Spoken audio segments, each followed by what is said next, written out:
Hallelujah. ಎಲ್ಲರಿಗೂ ಶುಭ ಮುಂಜಾನೆ. ಈ ದಿನದ ದೇವರ ವಾಕ್ಯ ಧರ್ಮೋಪದೇಶ ಕಾಂಡ 4ನೇ ಅಧ್ಯಾಯದ 31ನೇ ವಾಕ್ಯದ ಕೊನೆಯ ಭಾಗದಲ್ಲಿ ಈ ರೀತಿ ನೋಡ್ತೇವೆ, ಆತನು ನಾಶನಕ್ಕೆ ಬಿಡುವುದಿಲ್ಲ.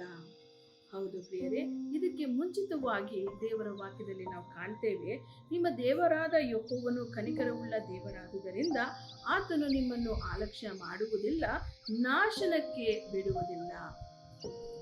ಹೌದು ಪ್ರಿಯರೇ, ನಾವು ಲೋಕದಲ್ಲಿ ಜೀವಿಸುವಾಗ ನಮಗೆ ಯಾರು ಒಳ್ಳೆಯ ದಾರಿಯಲ್ಲಿ ನಮ್ಮನ್ನು ನಡೆಸುತ್ತಾರೆ, ನಮ್ಮ ನಾಶನಕ್ಕೆ ಯಾರು ನಡೆಸುತ್ತಾರೆ ಎಂಬುದಾಗಿ ನಮಗೆ ತಿಳಿಯದೆ ಹೋಗಬಹುದು.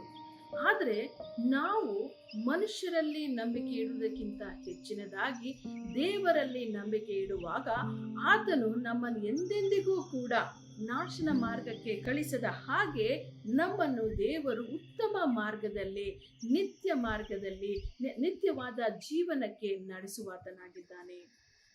ಆತನು ಎಂದಿಗೂ ಕೂಡ ನಾಶವಾಗುವುದಕ್ಕೆ ಬಿಡುವುದಿಲ್ಲ. ದೇವರ ವಾಕ್ಯದಲ್ಲಿ ನಾವು ಕಾಣ್ತೇವೆ,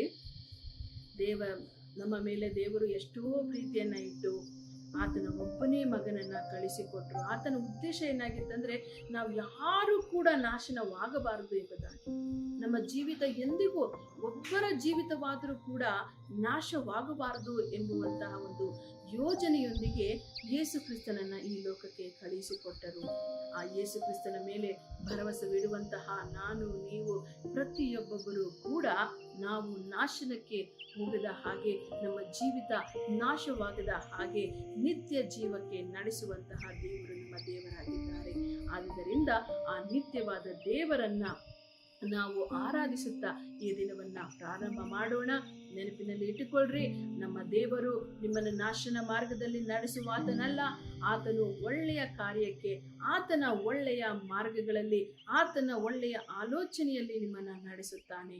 ಪ್ರಾರ್ಥನೆ ಮಾಡೋಣ.